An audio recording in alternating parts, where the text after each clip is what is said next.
também em ciências, com foco em patologia. Recentemente fui acreditado pelo board da ALACIB, que é a Associação Latino-Americana de Cirurgia Bucomaxilo, que foi feito no último congresso em Cancún. Bom, vamos lá. Por definição, prótese aí é a intenção de repor os dentes perdidos ou dentes ausentes, né? É a cirurgia pré-protética, né? Quais são os objetivos da cirurgia pré-protética? É a preparação dos tecidos orais e de suporte, proporcionar, criar as estruturas de uma maneira adequada para a reabilitação, e aí você pode usar aparelhos protéticos móveis ou fixos, né? E aí nós vamos descrever algumas dessas situações para vocês. Não é a intenção da aula falar sobre prótese em si, mas sim como criar condições, né, para que a gente consiga desenvolver o nosso processo cirúrgico para criar condições do paciente receber as próteses. Algumas considerações muito importantes, né? É fundamental sempre, não só para essa situação, uma minuciosa, né? Então você precisa entender qual é a queixa principal do paciente, qual que é a sua história de uso de próteses, né? Quais foram os seus relatos, né? Se funcionou, se teve sucesso, se não funcionou, se falhou, se a prótese deu certo, se não deu. E normalmente o paciente, ele, quando tem essa necessidade protética, ele é um paciente idoso. Então, entender bem as condições físicas desse paciente, né? Se ele é um paciente que tem condições de receber um tratamento cirúrgico, muitas vezes cognitivas, né? Você precisa explicar para o paciente o que vai ser feito. Então, é bom que tenha alguém presente nas consultas para que você consiga explicar bem para todos os familiares, inclusive, né, os cuidadores que vão acompanhar esse paciente no futuro. Quer dizer, acompanham e vão acompanhar depois da condição protética final e pré-cirúrgica.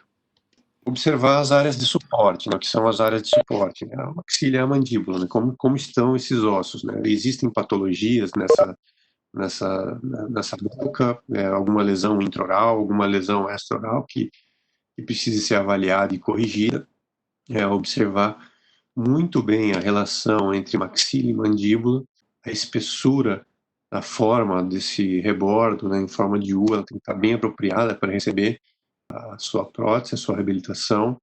A ausência de tecido ósseo em excesso ou tecido mole em excesso.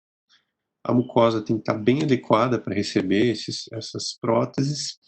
A profundidade do sulco vestibular, né, do sulco do fundo de saco, né, e os seus tecidos, né, quanto à forma e a quantidade adequada para a colocação de implantes, por exemplo. Então, eu preciso ter uma quantidade de tecido mole adequada, eu preciso ter uma quantidade de tecido ósseo adequada para reabilitar com implantes. Então, sempre observar a área de suporte, o que vai ser, como está essa área e como você vai conduzir cirurgicamente algumas condições onde você tem patologias ou aumentos de volume que você precisa corrigir para melhorar a condição de reabilitação total desse paciente. Observem como tratar os tecidos, né? Como olhar para eles, né? Qual que é o olhar que você tem que ter, né? Então aqui você observa na região, no ponto A, puxa vida, meu mouse não está aparecendo, que droga. Bom, no ponto A você observa aí, né, uma hiperplasia bastante moderada no A. Já no B, você já observa um processo de inflamação bem evidente, né? A mucosa está bem avermelhada, já é hiperplasiada também. No ponto C e no ponto D, você observa um excesso no rebordo de tecido, né? Uma hiperplasia fibrosa inflamatória. No E e no F, você também observa uma quantidade grande de tecido hiperplásico, né? Veja que no A e no B você observa uma condição óssea complexa, né? Como é que você faz uma reabilitação com implantes aí no A? Não dá, né? Fica praticamente inviável. Você tem Só tem osso onde tem dente, então só tem osso alveolar. Você perde o suporte dentário, você perde o suporte ósseo alveolar. É para isso que ele existe, para manter o dente. Se você consegue manter o suporte com uma prótese nesses dentes, a chance de você manter uma base óssea existe, mas mesmo assim é complicado, porque o suporte das raízes é que formou, né, o do osso alveolar, e quando você perde o dente, você perde boa parte do osso alveolar. No slide B, né, na imagem B, você vê um pouco de hiperplasia óssea, né, você observa aí uma condição irregular, precisa ser corrigido. No C também, né, você vê um tuber extremamente exacerbado. E a relação entre maxila e mandíbula, veja no E, como é que eu coloco uma prótese com uma curva de SP desse jeito, né? Ele está mordendo, toca o primeiro molar inferior direito no rebordo, o primeiro e o segundo, né? Como é que eu consigo reabilitar um paciente como esse? Eu preciso ter um tratamento ortodôntico aí para melhorar, ou, né, sendo bem agressivo, você faz uma cirurgia ortognática para reposicionar aí os arcos, né? Então vamos manejar esses tecidos, né? O tecido mole, o tecido ósseo precisa ser preparado para que você consiga desenvolver a sua intenção de colocação de algum tipo de prótese. Então, para preparar o leito ósseo, você pode usar um osteótomo, ou uma lima para osso, ou uma broca esférica, ou ainda uma broca bem agressiva, que é a fresa multilaminada, que funciona também. Faz uma bagunça total durante o processo cirúrgico, mas funciona. Mas voltando ao que você falou da Maxi-Cut, né? É muito engraçado porque pra gente na boca é muito mais comum a gente usar uma Maxi-Cut no centro cirúrgico do que usar uma multilaminada pequena, né? Então, Exato, às vezes até vem, né, uma esférica para fazer um levantamento de seio, vinha, né, agora a gente não usa mais, mas a MaxiCut é maravilhosa, né? não, e Ela manda bala. uma coisa, Vamos lá, vamos regularizar um rebordo, vamos ver como é que funciona isso aqui, ó. PS dá pra Então, arrumar o nariz com Maxi-Cut também, mas continua. ó, se fizesse um avanço de maxila, ia levantar um pouco, ó, ia Uhum. ficar bom. Ia parecer Michael Jackson.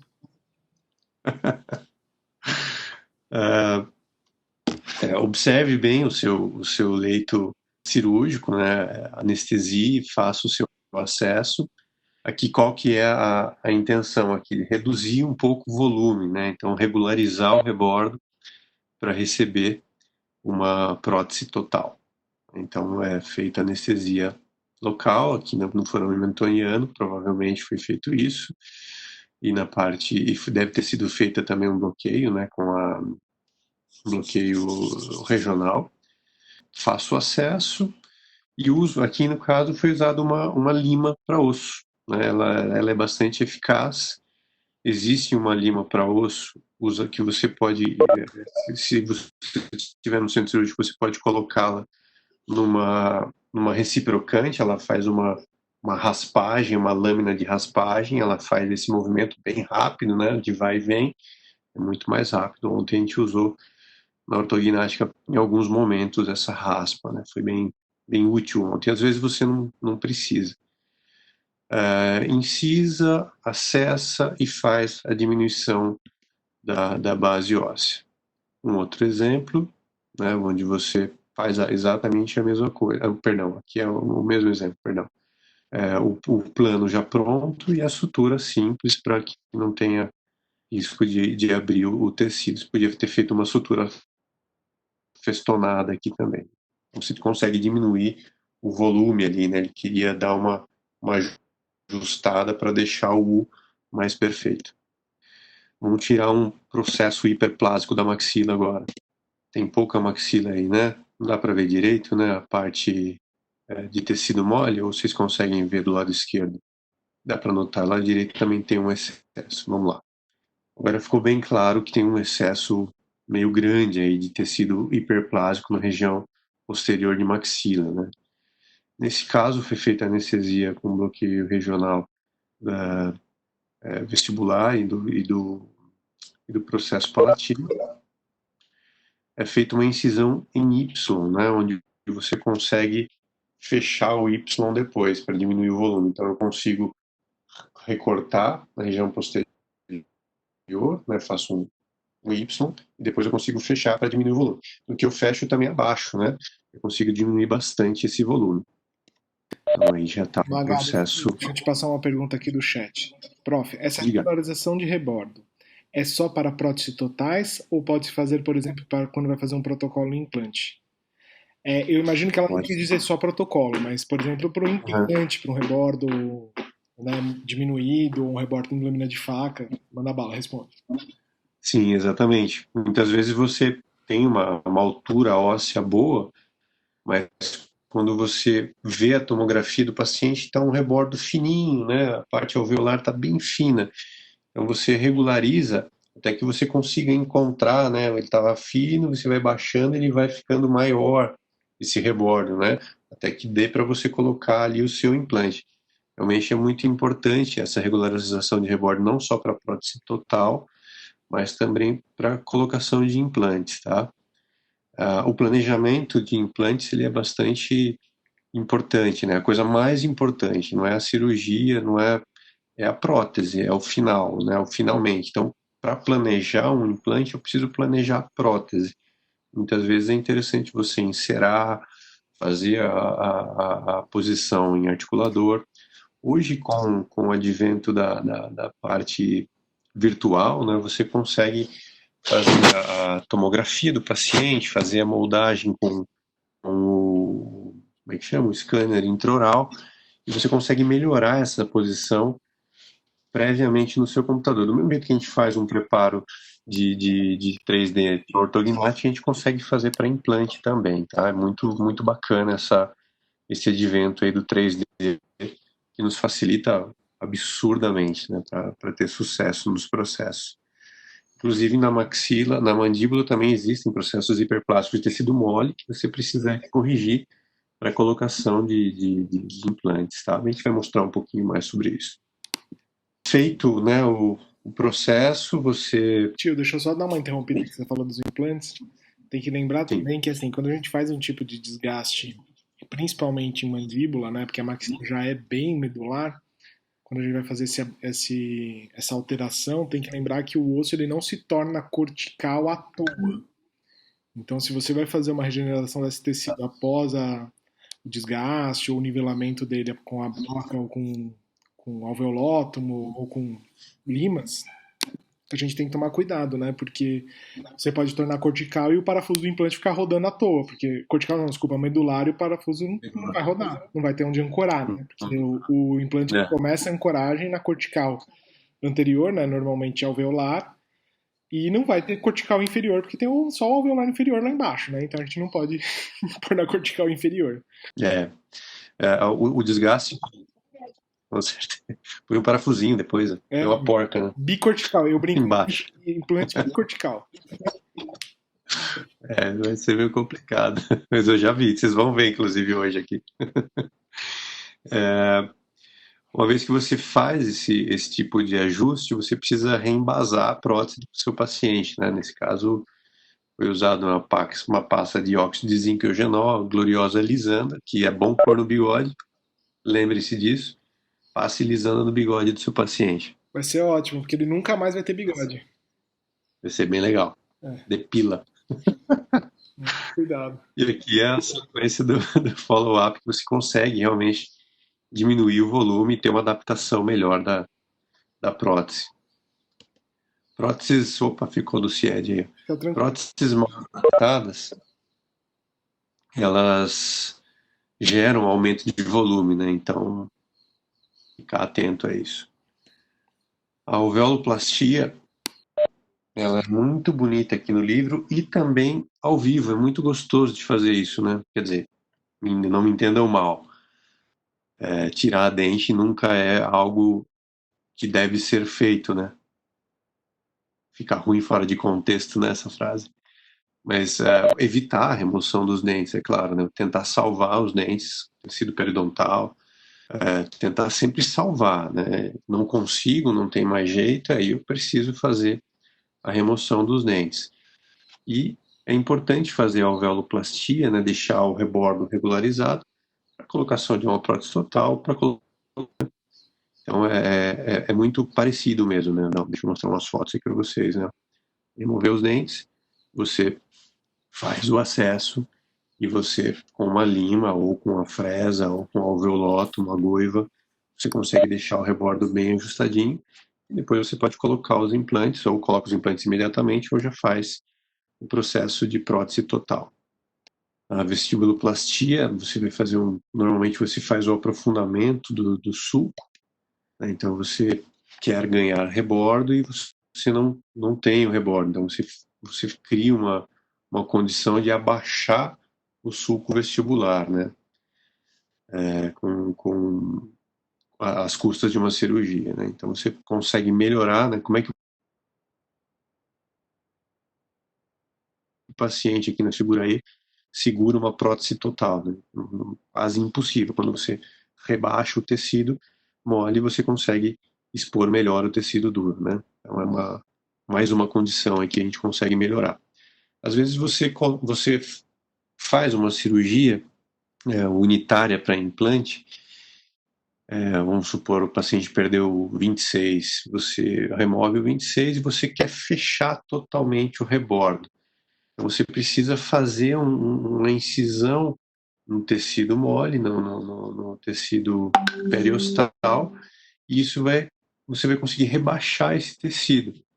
Só que desce todo mundo junto, desce todo o tecido mole, né? Aqui na figura A e B você vê uma vestibuloplastia para exposição melhor da cabeça dos implantes, né? Que vai receber uma prótese extensa e você consegue fazer a mesma coisa depois, né? Você corrigiu, baixou totalmente o tecido, né? Você levantou aqui nesse caso na figura A o tecido para recobrir o implante, depois você precisa baixar de novo. É importante esse processo para que você consiga ter um sulco novo, né? Um sulco mais baixo para que a prótese não fique expulsiva, né? Diga. Tá. Ficou bem exposto e o implante depois você consegue fazer a reabilitação, que é a mesma coisa, exatamente o que eu estava falando de um unitário, né? Agora você vê aí uma maxila inteira, né? É um protocolo mais antigo onde você colocava 8 implantes para maxila. Hoje você consegue fazer com 4, enfim, tem outras técnicas, né? E você consegue criar uma condição no rebordo, né? Afastando esse rebordo, né? Tecnicamente, você precisa soltar mesmo o tecido e fazer uma sutura mais baixa, né? Talvez não fique tão fácil de entender para quem nunca fez, mas para que você ponha a mão na massa para fazer tecnicamente é simples. Vamos ver uns casinhos aqui. Pedrinho, eu esqueci quanto tempo de aula mesmo, cara. Normalmente é 1 hora, mas voltando lá naquele. Volta aquele slide lá do retalho para melhorar o rebordo aí, alveolar, do aprofundamento de rebordo. Consegue voltar aqui? Eu vou voltar aqui. Aqui, pronto. Olha ele aí. Vestibuloplastia, né? Então, Isso. tem que explicar para ele. Eu acho que assim, uma coisa que a gente sempre. A gente que faz muito, a gente esquece de falar, né? Mas É, lembrar eles que assim, quer queira, quer não, principalmente mandíbula, se você tirar o rebordo, o paciente perde toda a apreensão da prótese total. Aí você fala assim, mas hoje em dia as pessoas estão fazendo prótese sobre implante. Mas mesmo com a prótese sobre implante, tem os implantes. Se você perder toda essa vestibular, por exemplo, vai ter um acúmulo de placa, já. o paciente não vai conseguir fazer a É, higienização correta dos implantes, que vai fazer ele perder o implante também. Então a importância da aprofundação, de aprofundar esse rebordo é pela higiene, né, e pela adaptação da prótese. Você não pode só pensar que, só vou fazer isso numa prótese total. Não, você também tem que fazer isso para uma questão higiênica, né, e adaptação da própria prótese sobre implante. exatamente. E se vocês olharem, É tem essa cicatriz que a gente consegue ver, não sei se vocês conseguem ver o meu mouse aqui ou não? Não, tá. Eu acho que É uma ele gata está apresentando. compartilhando a minha, Assim, né? olha bem no spandex, que é esse afastador. do lado do spandex direito, olhando pela frente, né, que na verdade é o spandex esquerdo, na figura B, vocês conseguem ver uma cicatriz como se fosse uma fibrose na região onde seriam os pré-molares? Então, essa cicatriz de fibrose, o que acontece é literalmente onde foi feito essa incisão, né, onde a gente faria essa incisão, para a gente suturar mais abaixo, colocando esse rebordo mais abaixo para poder depois fazer uma melhor higienização. Então pensa que aqui foi feito um retalho trapezoidal da região alveolar com a base maior, né? Lembrando lá da aula de técnicas cirúrgicas, onde a gente deixa o maior suprimento sanguíneo para a parte da onde vem, né, o suprimento, fazendo essa incisão trapezoidal no rebordo alveolar, descolando tudo e indo até lá no outro premolar, no outro implante, descolando para baixo. E a sutura é feita bem no sulco. Para quê? Para que assim o paciente consiga fazer a higienização e uma melhor adaptação da prótese. Exatamente. Algumas áreas às vezes fica até cruenta, né? E tudo bem, né? Sim, Porque isso aí cresce, se tem suporte, cresce, né? A gente não cresce onde tem suporte. exatamente. Viu? A Balula concordou. De novo. De novo. Ai, ai. Bom, manda bala, tio. Vamos lá. Vamos pro casinho aqui do. Não pode falar o nome, tá? Aí vem letrinhas. É o TT. Um senhorzinho japonês, figuraça, gente finíssima. Na época ele tinha 84 anos, um vigor incrível, asa 1, muito sushi, muito sashimi. E ele apareceu no consultório assim já, ó, reabilitadinho, olha que beleza. 5 implantes em mandíbula e um siso para tirar. Aí você deve estar pensando aí, né? Mas o que ele foi fazer no seu consultório assim, né? Essa, na verdade, era a imagem pré-operatória, tá? Então, o que aconteceu com essa condição, né? A mandíbula muito fina não suportou a moldagem dos implantes. Fraturou a mandíbula desse jovem de 84 anos. Então, aí é a imagem pós-fratura, né? Você vê que tem um defeito ósseo, os implantes parece que se uniram ali, né? Então, é extremamente importante observar a área de suporte. Era possível fazer esse processo? Bem, pelo visto, não. Então, observar bem, escolher bem o caso, entender se é possível ou não. E ele não conseguia mais manter a prótese inferior, e foi dada essa opção de colocar os implantes. Mas, durante a moldagem, houve a fratura. Então, aí você vê as imagens da tomografia, do seu Tsuneu, né? E aparece o nome dele. E essa fratura. Foi feito um acesso intraoral, colocado uma placa de reconstrução. Você não precisa corrigir totalmente, deixar a fratura totalmente perfeita, né? Já havia um processo de fibrose, onde você vê bem no centro aí, os implantes foram removidos e feita essa colocação dessa placa de reconstrução aí de 2.4. Oi. Explica para eles que a placa de reconstrução, se ela, qual que é se é load bearing, load sharing, qual que é a ideia da reconstrução, por que a gente chama de reconstrução, entendeu? Dá uma, porque quer queira, quer não, eles vão ouvir isso 1000 vezes, é uma coisa que despenca em prova, né? Sim, essa placa, ela é uma placa única, né? Ela não tem necessidade de você colocar duas ou mais placas, né? Uma placa que suporta uma carga muito grande, né? E esse tipo de placa em si é uma placa thread locking, né? Onde você trava a cabeça do parafuso na placa também, então dá uma segurança maior, né? Uma condição melhor de dissipação de forças e permite uma adaptação não tão perfeita. Você precisa adaptar extremamente bem a placa ao tecido ósseo, né? Você pode até ganhar um pouco de tempo aí nessa situação, né? Você colocando, se eu tivesse optado, aqui não tinha rebordo, né? Eu podia ter optado por colocar duas placas, né? Mas não, como não tinha, aí sim seria a zona de tensão e a zona de compreensão, né? É, e no Seria o caso aí, na load zona de sharing, né? torção, né? Aqui, cara, como foi difícil, viu? Eu até queria fazer um acesso extra-oral aqui, mas, putz, Então, até casinho tão...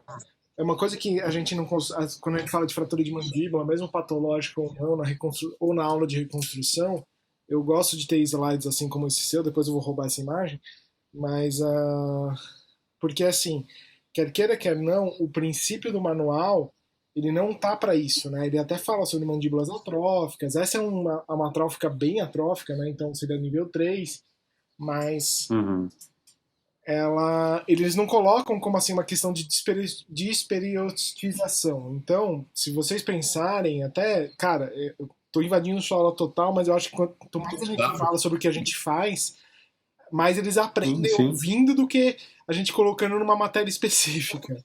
Quer queira que sim. não, se você desperiotiza todo esse rebordo, tirando, fazendo um acesso enorme, vou expor a mandíbula inteira, cara, aqui já não tem suplemento sanguíneo nenhum. Por falta de estímulo, teve a reabsorção óssea, né? Porque a gente sabe que no nosso corpo, o osteófito vai procurar lugar que não está sendo usado. Então, não vai ter Uhum, osteoblasto também para criar osso nessa região. Então, você faz a mínima desperotização, onde você fez o acesso certinho, fez uhum, em princípio de fixação. Por que, que a gente colocou a placa de load bearing aqui, né? Desculpa, load uhum. bearing, que é uma placa Não libera. onde ela vai segurar o tranco, né? Então é uma carga suportada e não compartilhada. Uhum, Porque uhum. a zona de torção aí tem sim exerce uma força absurda, mas principalmente porque é uma área onde pode haver uma outra fratura até mesmo pela placa, né? Cada perfuração de parafuso aqui é mais uma fragilidade. Exato. Então você tem que colocar uma placa de maior calibre, né? Então normalmente 2.4, 2.7, para suportar toda essa carga. Isso. Nesse caso, praticamente impossível um load share, Exato. E até pela altura, né? né? Porque não tem onde pôr. E esse caso foi engraçado, né? O jeito que ele chegou na gente, porque a intenção inicial do colega que recebeu o caso era fazer uma placa de reconstrução de côndilo a côndilo, né? Um negócio bem agressivo mesmo, Ah, de né? Santa Cruz, né? E foram passando por avaliações até que chegou até mim que tinha operado um caso recentemente para esse convênio e até por uma questão, né, ética, não vou contar tantos detalhes do caso, mas é impressionante o que iriam fazer com esse senhor, né? E o resultado, né? Por que eu não tirei todo esse processo inflamatório ósseo que já está aqui onde tem esse não parafuso, bem no meio, bem onde está o meu Langenbeck. O Langenbeck não, o meu Minnesota, bem no centro. Só explicando para Já aqueles que tem não sabem o que é o Langenbeck é um instrumento em forma de L aqui, ó, dos dois lados da comissura labial. laterais, desculpa. É, E o da frente aqui é o Minnesota, que parece aquele calçador de sapato, sabe? Minnesota, acho que eles até conhecem porque deve É, ter na caixa de cirurgia da faculdade, né? tem. E já tem um processo ósseo formando aí, né? Então, exatamente o que ele falou, se eu faço um acesso muito exagerado, uma desperiodização muito grande, eu já tenho uma dificuldade de reparação maior, né? Mas o jovem ficou bem. Vamos remover um torus maxilar aqui, Sem ó. tirar o terceiro molar, né? Já nem a pau, tá louco? Não, mas é porque acho que é uma complicação que todo graduando tem medo, né? Acontece, viu, gente? Infelizmente acontece, né? É Mas, verdade. Eu vou dizer para vocês que em toda a minha vida eu fiz 2 toros maxilares que eu nunca fotografei, e um deles foi durante especialização. É muito difícil você fazer essa cirurgia, mas ela é bem necessária, né, para Eu só fiz uma vez para tirar enxerto. quando o paciente tem um rebordo edêntulo, né? Então, fazer uma prótese, às vezes funciona bem também, né? Eu tenho bastante aqui, não vou mostrar porque é muito íntimo os meus toros.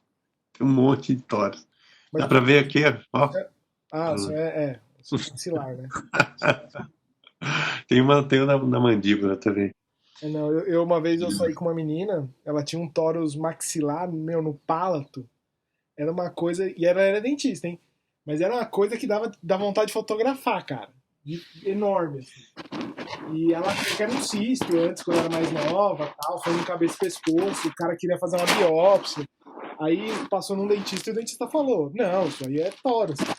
Então, como eu digo para as crianças, né, não tem um complexo de vira-lata. Quem entende de boca somos nós. É verdade. O cara achou que era um adenoma. Você acredita? Ave Maria. Ainda bem que eram toros. Não, quer não, o tórax ele é um diagnóstico diferencial de adenoma, né? Porque tá lá em cima e Sim, tal, mas se for ósseo, não dá nada. com certeza. É, você faz uma anestesia, né, na parte palatina e na parte vestibular também, que você vai fazer provavelmente você vai ter chance de chegar na parte vestibular.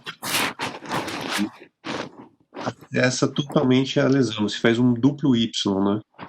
Y superior e na inferior também, e consegue acessar toda a lesão. Você pode usar uma fresa, foi o que eu fiz nas duas vezes que eu fiz, uma maxicute mesmo, para remover o tecido. Você pode cortá-lo com uma broca 702, 703 diversas vezes e fazer com um cinzel, bater com um cinzelzinho, você vai tirando os fragmentos, ou você já vai direto aí na figura G, mostra o alisamento final, pode ir direto com ela também, você consegue resolver. É uma cirurgia pré-protética, né?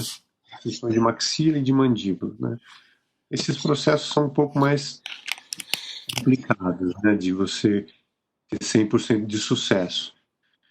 A remoção de osso da cristeria, por exemplo, ou de uma costela, você consegue fazer uma reconstrução alveolar desse tipo, como você está vendo aqui, né? A gente vai mostrar um caso de ilíaco daqui a pouquinho para vocês. É super bonito no livro, mas vai fazer. Não é nada fácil de desenvolver isso, tá? Isso aqui, desculpa, Não existe. nunca vi dar certo, né? Você conseguir fazer um. Que foi, Pedrinho? Perdão. Não, não existe. Ficar bonitinho assim não existe. É, é. De livro mesmo. Nem pré-moldado, né? Parece que o cara tirou o ilíaco e pré-moldou, né? Exato. Ele deve ter sido costela, eu acho. Tem Mas, mais jeitão. mas assim, eu acho que uma coisa interessante também de falar dessas reconstruções maiores, até uma dúvida que eu já ouvi de alunos da graduação. A gente pode retirar enxerto, por exemplo, de calota? Em teoria, não. Né? Legalmente falando, a gente não pode, né? Tirar enxerto de crânio, principalmente parte superior. Então, se vocês tivessem que escolher não sei se você vai falar isso na aula, tá, tio? Não sei se estou adiantando. É, Mas, não, é. não, se a gente vai fazer essa enxertia programada, não temos um neurologista para estar ali para tirar o enxerto da calota, não temos um médico para tirar o enxerto do ilíaco. Aonde a gente vai procurar esse enxerto? Nas áreas onde a gente consegue, não protréticas. Por exemplo, Exatamente. a Fanny perguntou aqui, nesse caso mandibular, teria que segmentar o enxerto para posicionar e fixar? Essa do dual split, né, que você faz, você corta literalmente a lâmina de faca e coloca o enxerto no meio, é uma técnica, fã. Mas pode ser Uhum. posicionado também. Tem gente que coloca ele pela frente e passa o parafuso nele. Entendeu? Exato. Então, Perfura bem o enxerto, né? Deixa ele parecendo um queijo suíço, perdão, e pode travar bicortical, parafuso, enfim. Que foi usado placa, né? Nesse desenho. numa coisa também que é interessante a gente falar sobre enxertos e a posição, Eu acho que a gente acaba gravando muito da onde remove, como faz, etc. Mas a gente esquece muito de falar que esse enxerto ele tem que ser reativado, né? Principalmente quando você tira, por exemplo, de uma asa maior de ilíaco, ele tem duas corticais. Se você quer instalar ele num lugar, uma cortical tem que dançar e tem que estar sangrante. Por quê? Porque senão não tem penetração. Uhum. Lembra disso, tá? Só repetindo sobre a sua pergunta. Aquele enxerto, eu acho que até imagino que você já viu por aí, onde a pessoa faz como se fosse uma incisão no osso, né? Faz uma cana, uma osteotomia e divide em dois esse osso da mandíbula. Dividindo em dois, você Uhum. coloca o enxerto bem ao centro. Colocando esse enxerto ao centro, ele vai preencher como se fosse um sanduíche, né? Então pensa, cortical, cortical, coloca o enxerto bem no meio aqui, como se fosse um presunto, né?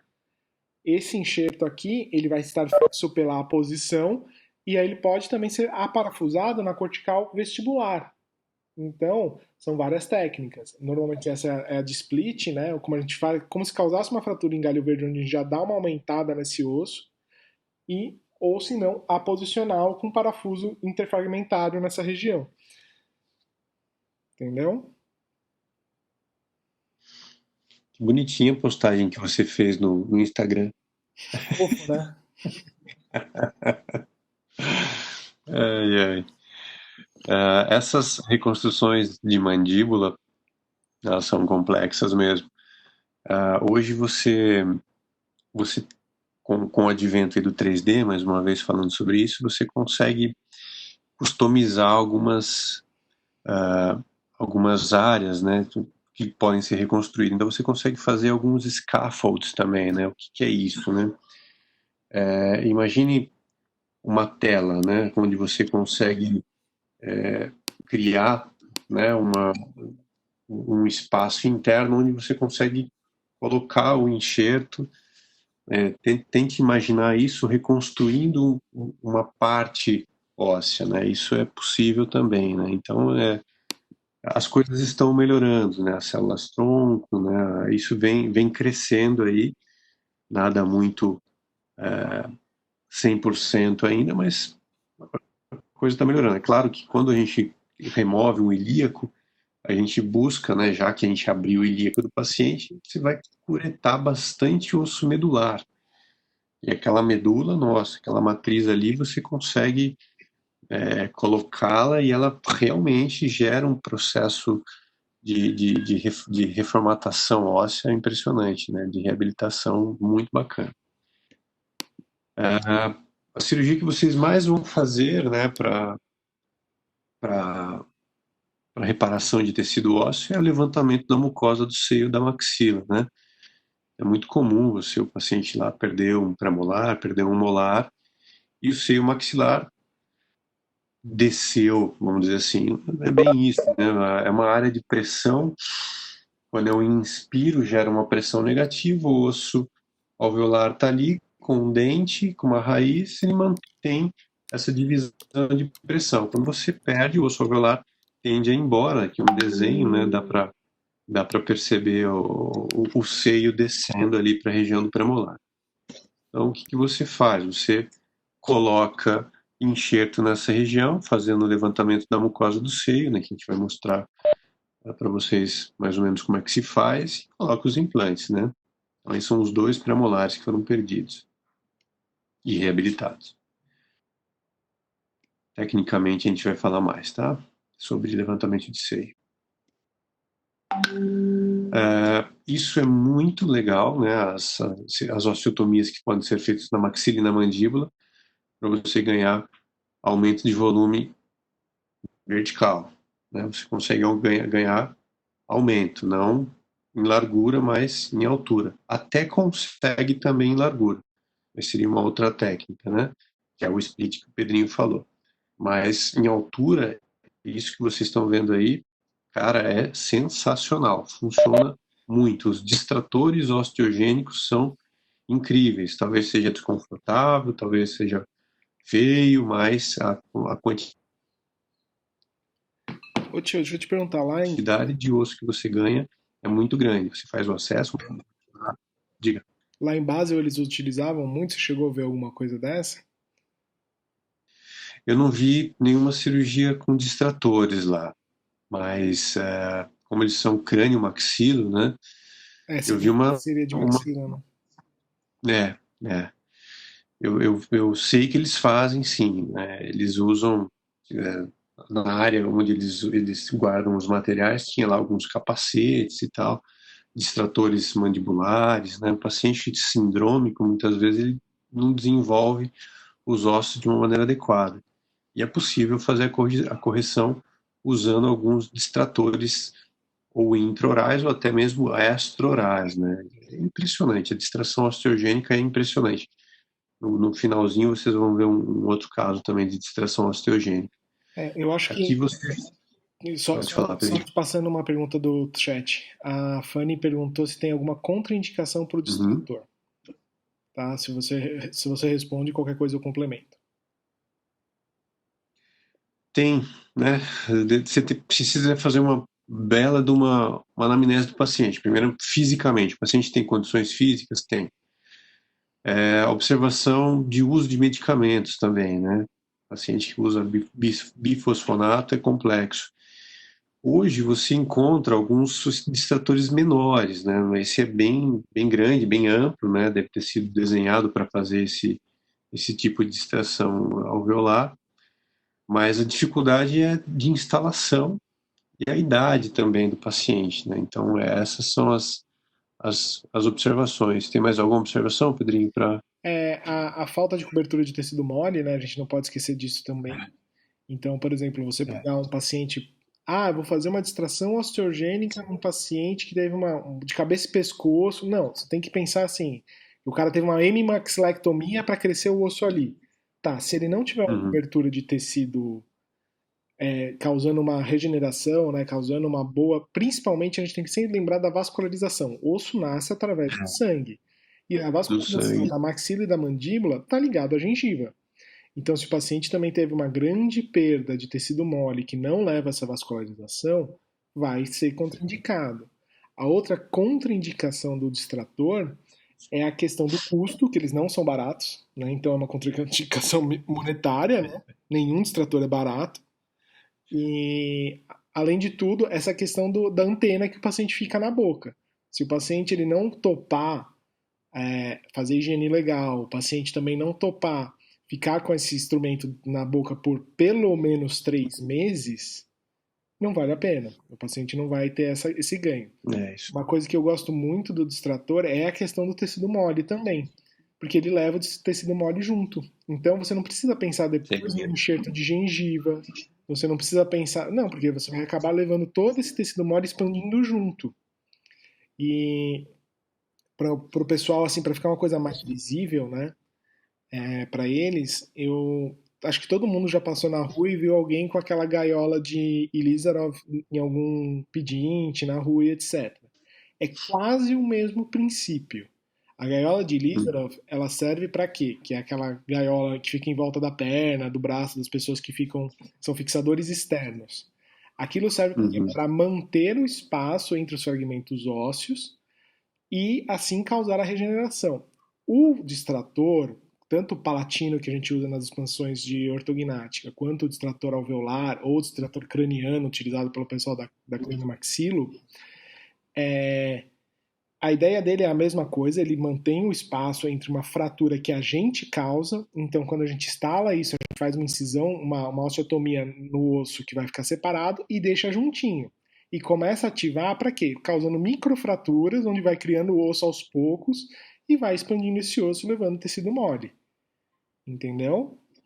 Tá? Uhum. Eu acho que agora para ficar mais visível para eles. Sim, com certeza. Entendeu? Porque é difícil. Eu falo, quando a gente faz muito, a gente esquece de passar que os caras não enxergam, né? É, então, mas e eu vou falar para você uma realidade. Eu tive um caso uma grande ressecção por cabeça e pescoço de mandíbula, que eles deixaram só o coto do coronoide para trás, né? Então, literalmente, o cara tinha o ângulo e não tinha até pré-molar. E a gente foi fazendo a distração, óbvio que não ficou um osso bonito nem perfeito na ligação, mas a gente conseguiu encostar o osso. Demorou 6 meses? Demorou 6 meses, mas deu certo. E o distrator hoje, tem gente já propondo fazer, por exemplo, avanço de maxila com distrator, né? Sim. Então vocês entendem que tudo isso aqui, na verdade, é só uma teoria da onde a parte fixa vai expandindo, causando essa regeneração tecidual óssea. Onde essa parte que é amóvel, ela vai quebrando, né, causando a refratura dessa região, aí o osso condensa. Então, por exemplo, Luta, de quanto em quanto tempo você ativa um distrator? Por exemplo, na expansão de maxila, a gente pode ativar até todo dia, pelo menos meia volta, né?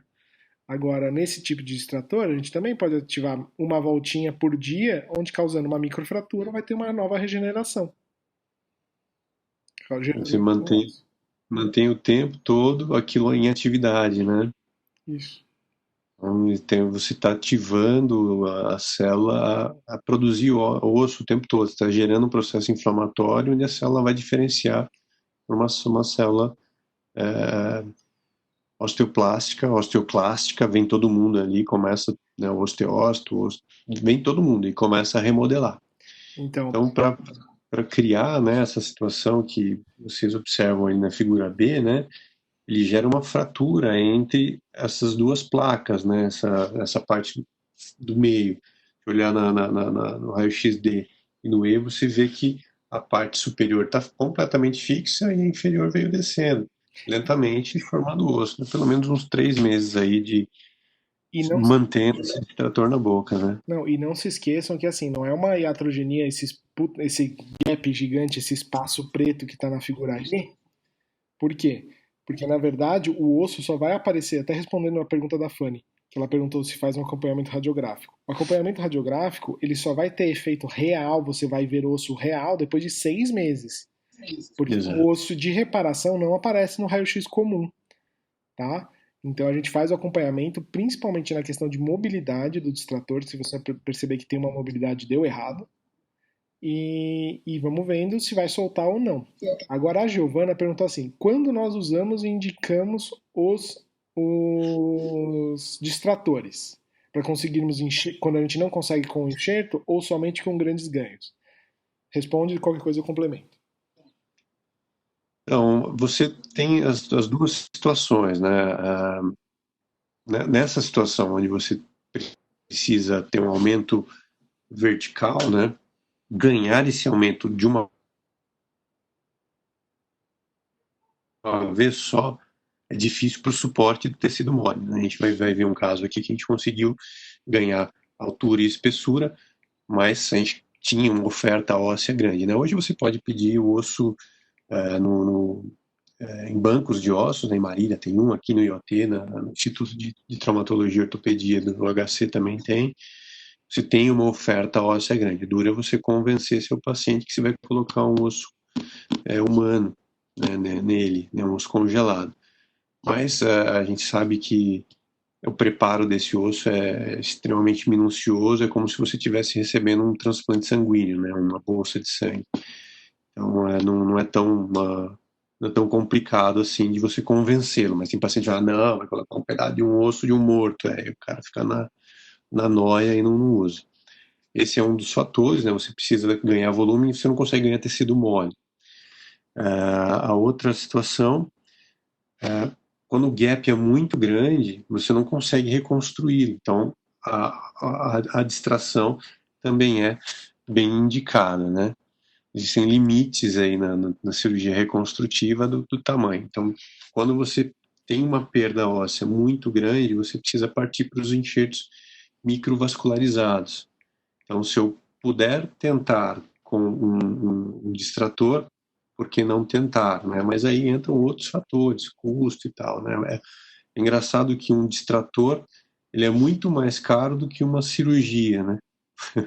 Em si, o material é muito mais caro do que o cirurgião recebe, então tem que observar esses fatores, né? Se você consegue usar o enxerto próprio do paciente, vai ter certeza que isso vai custar menos para o SUS ou para um convênio médico, enfim, né?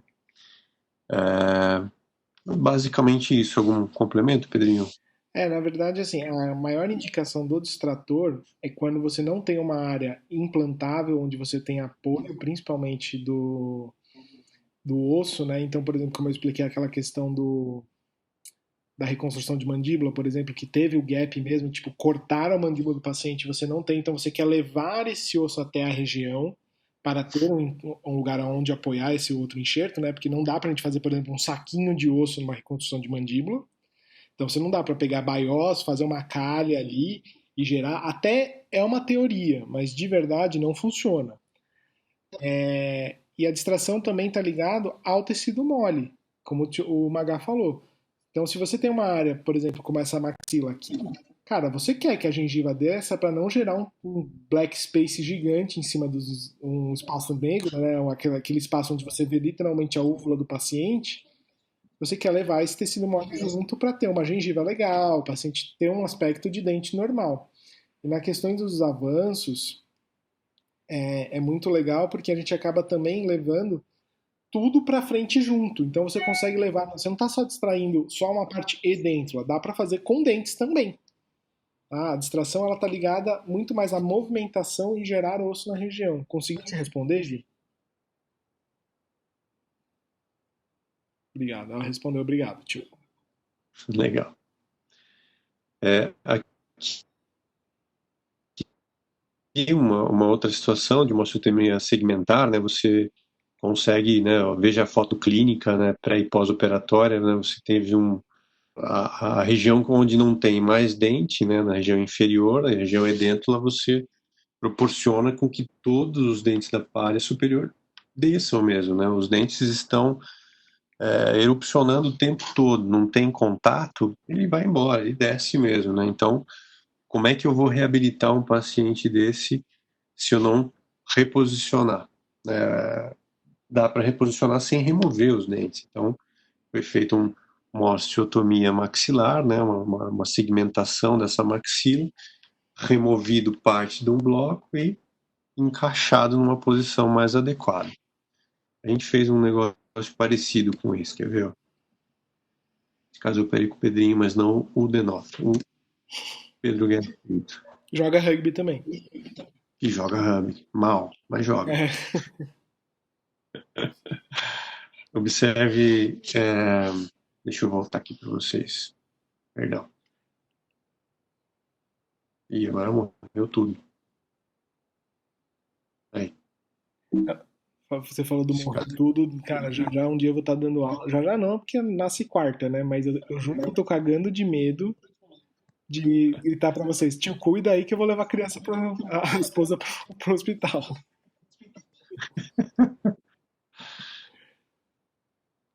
Divertido isso. né? Vamos lá, que tá meio lento aqui meu computador. Sei lá o que aconteceu com ele. A Fanny perguntou se é uma fixação rígida. A fixação rígida, Fã, é uma região, é rígida nos dois, né? Você faz com o coto fixo, é a parte onde você vai deixar a fixação rígida, né? E a parte móvel do extrator, que é aquele caninho, né? Que vai fazer como se fosse um pistão, né? Que vai descendo.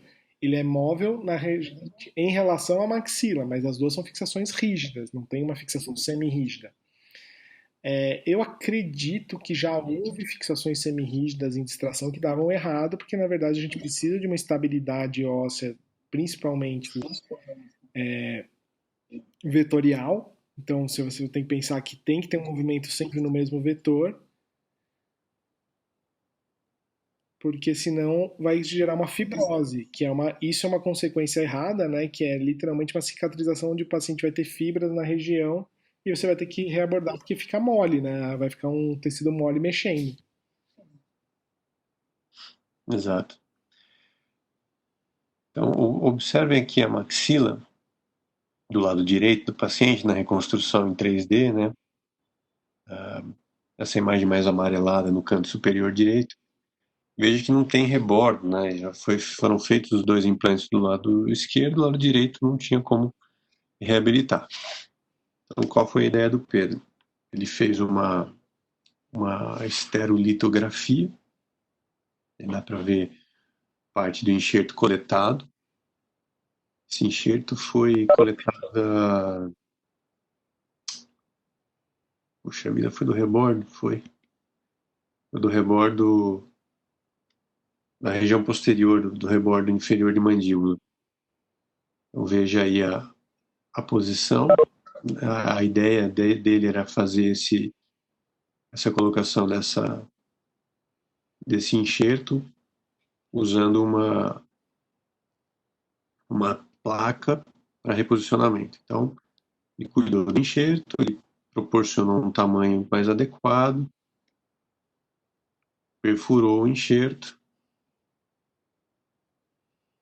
preparado, colocou uma placa, adaptou a placa no modelo, dobrou a placa.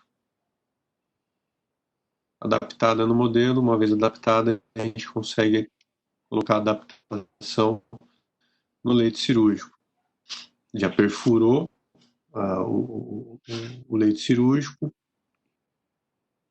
a vista inferior, a placa e o enxerto em posição. Foi colocado um pouco de BIOS também para aumentar o volume, uma membrana para proteção, e a gente perdeu tudo. O levantamento da mucosa do cérebro. Acontece. Não deu muito certo. Eu até ia comentar, assim, Vamos falar um pouquinho sobre isso, né? que as complicações, na verdade, do enxerto literalmente é a perda, né? Você pode fazer um enxerto e não dar certo. Tipo, principalmente Exato.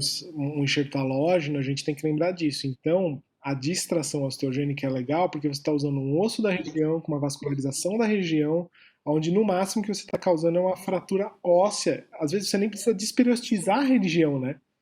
Se você pensar que você consegue, dependendo do tamanho, principalmente na mandíbula, você consegue fazer uma incisão só naquela região, só descolar o necessário para colocar o distrator e vai ter muita nutrição sanguínea ali.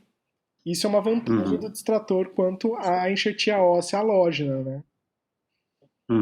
Porque uma coisa, lembrando de reparação óssea até para os alunos na aula de enxertia, acho que o Flávio chega a falar um pouquinho também, mas a reparação óssea nada mais nada é do que a enxertia, ela serve como um molde, como uma cavidade onde vai ser preenchido por sangue, por osteoblastos, que vão gerar um novo osso e vão utilizar aquela matriz óssea para gerar, mas não é aquele osso que vai ser gerado, vai ser um osso novo, que vai ser combatido pelos osteoclastos e vai nascer um osso novo ali.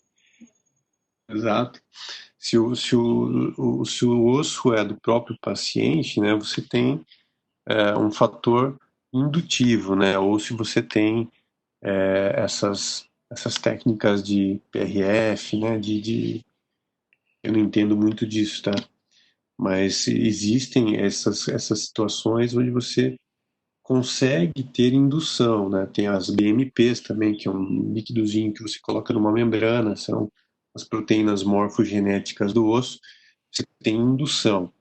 Mas normalmente esses enxertos que não são, né, esse que a gente acabou de mostrar, como era osso do próprio paciente, tinha um processo indutivo, sim, que a própria proteína que está no osso chama mais célula induzindo a formação de osso. Mas normalmente foi o que o Pedro acabou de falar, é uma condução uma osteocondução apenas. Ela não ela tem uma possibilidade de fazer com que o sangue venha até ali e a partir desse sangue uma diferenciação celular e aí sim a formação óssea. O Marcelo perguntou se no caso de perder o enxerto, tem que abordar de novo fazendo a extração, por exemplo?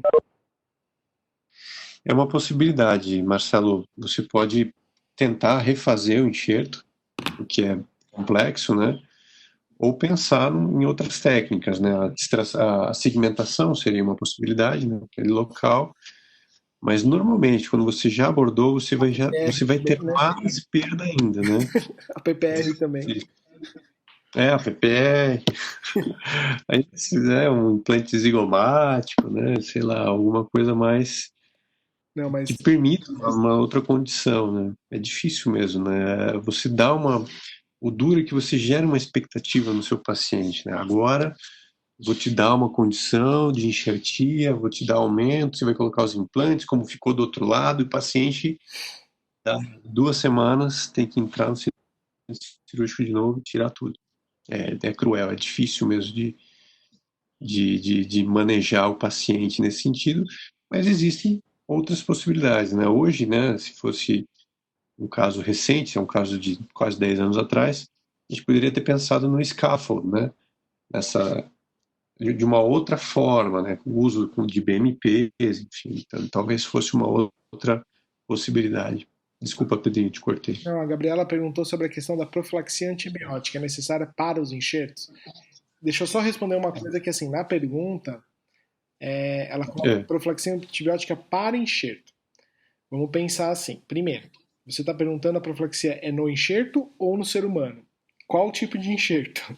Então, o banco de ossos. Esses bancos de ossos, eles já fazem uma profilaxia total, não é um banho antibiótico, mas eles esterilizam literalmente. Não esterilizam porque senão mataria todo o princípio, né? Mas eles fazem tudo com que ele seja biocompatível com próximas pessoas, se você está falando sobre enxertos.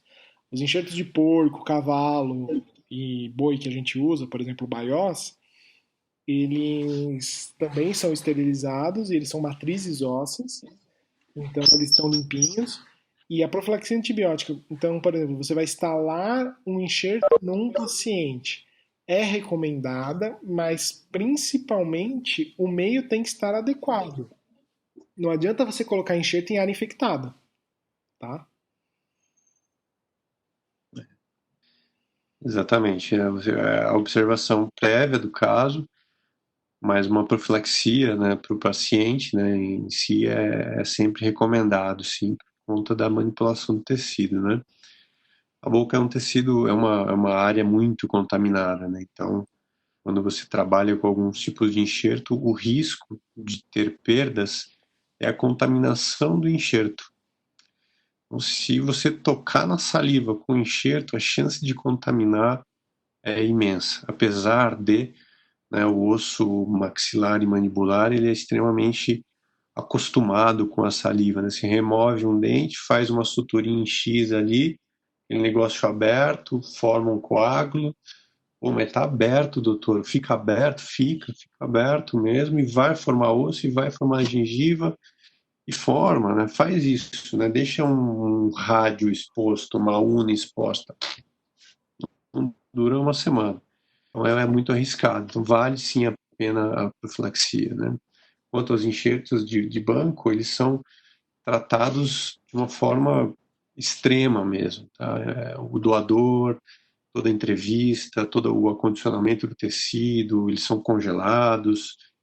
Alguns autores dizem que até é indutivo o enxerto de banco, né? Agora, será que é mesmo, né? É difícil dizer. Será que não sobra ali um micro-organismo que é resistente a baixíssimas temperaturas? É difícil. Quando você faz a liofilização do tecido ósseo, né, que é o tecido equino ou bovino ou porcino, você consegue varrer tudo que é tipo de microorganismo e proteína também. Por isso que ele é só osteocondutivo, né? Agora o enxerto de banco tem essa questão aí, será que ele realmente ele é osteoindutivo, né? Então, agora que ele provavelmente está livre de micro-organismos, isso dá para acreditar mesmo. Para fazer o levantamento da mucosa do seio, né, avalie muito bem, né, o que o Pedro falou. Uma área patológica, uma área onde tem uma infecção, não dá. Qual que é o volume que você vai fazer, né, desse enxerto? Né? Volumes, enxertos muito grandes, a chance de dar errado é muito grande, né? O suporte sanguíneo praticamente não vai existir nessas áreas, né?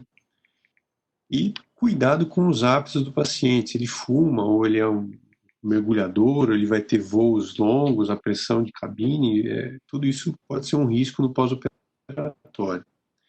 O cigarro é cruel, tá? Muito cuidado com o cigarro. O cigarro pode atrapalhar demais as suas cirurgias. E orientar bastante seu paciente. Isso é fundamental mesmo. Quais são os materiais de enxerto? Né? A gente estava falando agora, o enxerto autógeno, que você remove do seu paciente intraoralmente, né? Você tem os enxertos de calota, de fíbula, microvascularizados, né, enxertos de costela, o que a gente falou de ilíaco também, os enxertos, que são os enxertos de banco. Essa aula de enxertia, o Flavinho vai falar melhor, né, o citoporcino e o equino, e os biomateriais de hidroxiapatita. Eu havia colocado aqui deixa eu ver se está na sequência aqui. Aqui, do ilíaco, para vocês verem, né? Que foi um dos primeiros casos que eu operei junto com o Dr. Henrique Camargo Bauer no HU, onde eu estudava com eles, né? Fazia a minha especialização na fundação da odontologia e eu operava direto com o pessoal do HU. Em 2004 eu fiquei um ano como se fosse residente mesmo, sabe? Mas não era uma residência. Trabalhava junto com os residentes porque o HU ele oferecia um estágio de um ano para quem era recém-formado. E eu não tinha me formado em 2004, mas tinha a vaga e o Valdir Jorge permitiu que eu fizesse. Então tive uma relação aí longínqua aí com eles, né? Esse é um caso de 2006, né? A gente queria fazer os enxertos dessa paciente, os implantes, e optamos pela cirurgia de colocação de bloco. Né, Explica que aqueles implantes, aquilo ali não é implante, são guias, tá? Sim, antigamente a gente Porque os alunos falam, nossa, implante icônico, pra que tanto implante? Um implante fazia isso. potente. Gente, pelo amor de Deus, aquilo ali era guias que a gente usava pra estudar, tá? Não tinha tomografia pra calcular o tamanho. Era difícil a tomografia, mas no HU. Foi feita a remoção do bloco de enxerto do ilíaco, o Dr. Arnone que fez a remoção.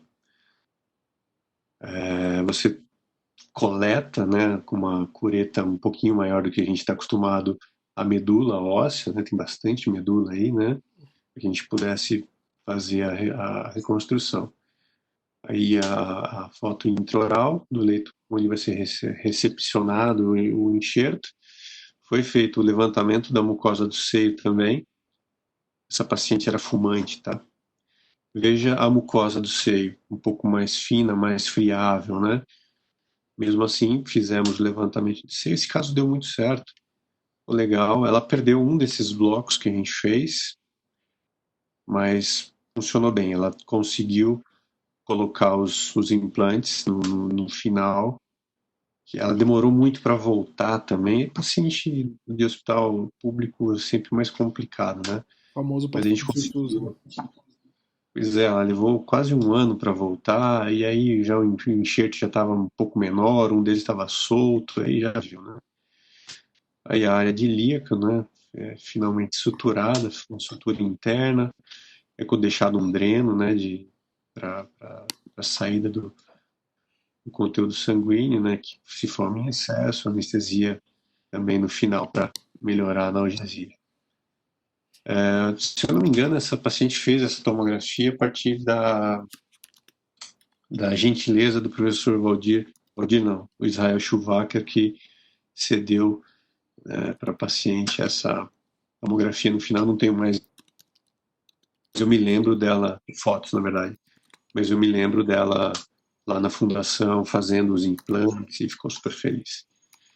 Aqui eu entraria com uma aula extensa de enxerto autógeno, né? Eu não vou fazer isso porque ela é uma aula muito longa. Eu vou continuar aqui com os casos e o Flavinho vai falar bastante de enxerto numa próxima aula, certo, Pedrinho? A ideia é essa, mas pode dar exemplos que eles gostam de ver. O aluno adora aquela. Sim, sim. E a gente comentou bastante também, né? Que a gente comentou bastante durante a aula, então tá quase lá. Sim. O computador tá meio travandinho aqui, bicho. Eu não sei o que pode ser. Põe lenha. Aí, vamos ver. Isso que o seu é novo, hein, meu? Pois é, esse aqui até que é novo, viu, cara? Até que é novo. Aqui, ó. Vamos nessa.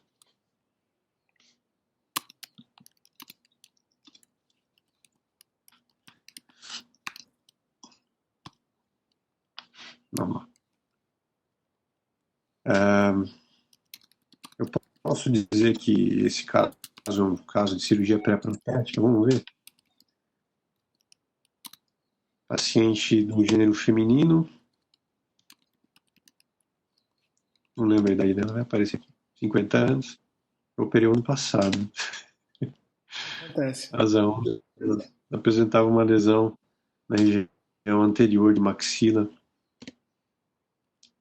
Então foi feita a exégese da lesão, mais a reconstrução com enxerto bovino. A tomografia que ela chegou, aquela tomografia hospitalar grandona, né, que as imagens são pobres, né, dá para ver aí no corte axial, aqui no corte coronal, dá para perceber na região anterior, né, tem o primeiro, o segundo, o terceiro corte, você já começa a ver uma lesão sugestiva de cisto aí, né, então o corte 4, 5, o 3, 4, 5, 6 lá embaixo, você consegue ainda ver a lesão. Então, uma lesão grande, expansiva, né? O laudo mostra que ela media cerca de quase 2 centímetros, né? Um diâmetro razoável. Espera aí que alguém tá tendo papo aqui por você. Não, Letícia, deixa eu tirar o áudio aqui. Pronto, tio, voltou. Voltou o seu áudio, né? Voltou. Tá. Então aqui você vê já a exposição do leito, é feita uma incisão trapezoidal, né, que o Pedro falou na aula de técnicas, bem ampla para poder enxergar bem a lesão, dá para ver já esse volume aí ósseo, né, uma quantidade de osso bem pequena, bem papirácea mesmo na região, uma cureta, eu já comecei a fazer a remoção dessa condição óssea, fiz uma punção aspirativa previamente, aí ao início do processo, usando bastante exuberante aí, né? Ela mostra um volume grande, né? Depois que eu removi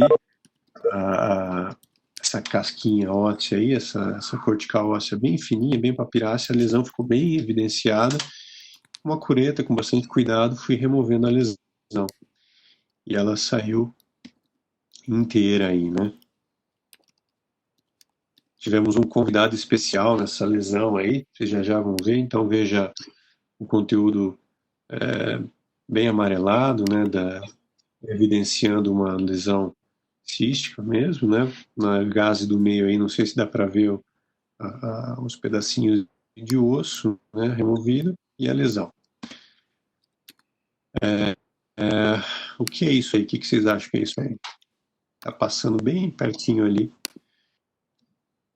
O que você acha que é, Pedrinho? Você que é um cara... Ah, eu acho que é breuba, pode curetar, vai ser tranquilo. Vai ser bonito. Gente, quem não gosta de palavrão, segura aí o ouvido agora, mas. E vai ser dedo no cu e gritaria. Então, cuidado para não remover o feixe vasculo nervoso, né? Essa paciente chegou até a gente com sintoma de dor.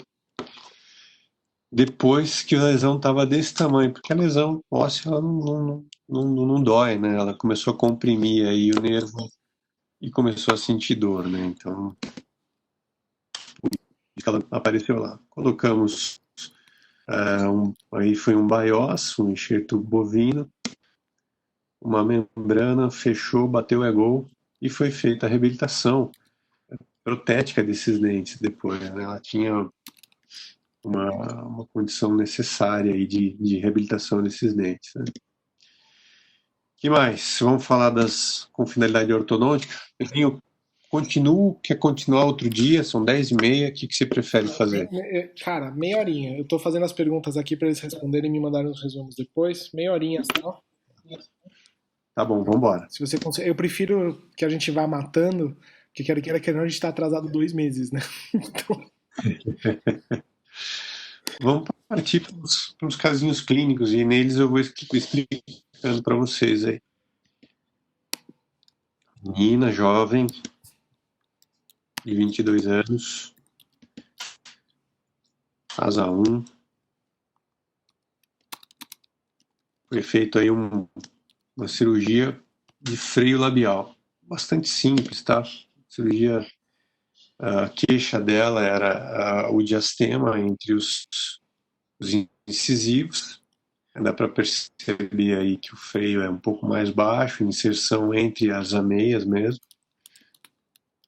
Tá vendo lá? Uma parte mais fibrosa entre os incisivos.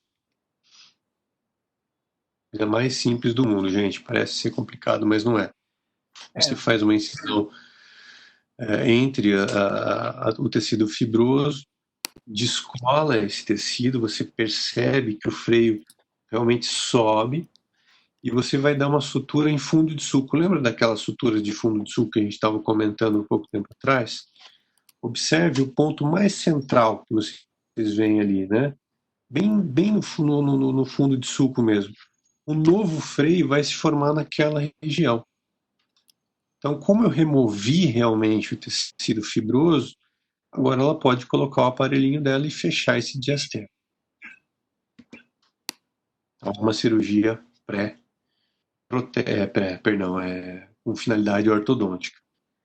Os tracionamentos, né? Você pode comprar aí da Swarovski, né? Esses belíssimos distratores, botões. Olha, esse deve ser ouro, hein, Pedrinho? Deve ser na Índia que eles fazem isso aqui, né? Bonito. Mas realmente tem isso, tá? Vende mesmo, eu nunca comprei, eu sempre faço os meus.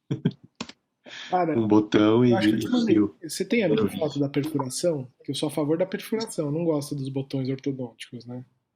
Então, uma vez eu me enrosquei com um caso desse, cara, mas não colava de jeito nenhum. Eu fiz um furinho lá no canino do menino. Eu tive que levar a mãe na frente do livro para mostrar, tá vendo? Eu não inventei, dá para perfurar, restaura esse dentinho, porque o laçamento, né, quando você faz pela linha equatorial do dente, na parte superior, também é uma opção, mas não dava, ali não tinha que fazer nada, colava, e fiz a perfuração do dente e tracionei, funcionou. Mas explicar para a mãe, mas esse buraco no dente do menino, né? Bom, resolvido depois. Mas vira gangster, depois vira moda. Também bota um twinklezinho, um brilhantezinho, né? Fica fofo. Olha aí, uma cirurgia, né, de tracionamento, né? Já o aparelho instalado, é um caso aí do livro do Baglieri. Bonito, né, na mandíbula. A gente vai mostrar uns casos que a gente operou aqui também, o Pedrinho. Laçamento, olha lá, Pedrinho. Olha lá, Pedrinho. Olha lá, Pedrinho. Não, eu falo que foi de livro, cara, porque fazia tanto tempo que eu não fazia.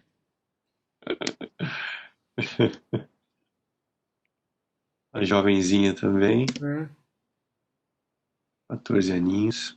Acho que o Ciro foi comigo nessa ou numa outra, mas é um lugar, cara, que a menina tem todos os caminhos inclusos do Brasil, cara. Então eu já fiz todas as técnicas lá.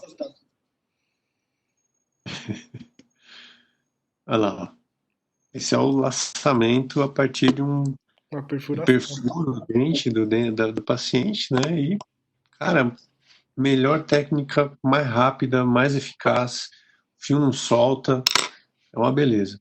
Mas Qual que é a complicação dessa técnica, né? Vamos combinar. se pode trepanar, né? Um canalzinho ali vai ser divertido. Ou fraturar o dente, aí ferrou, né? Também, também. É.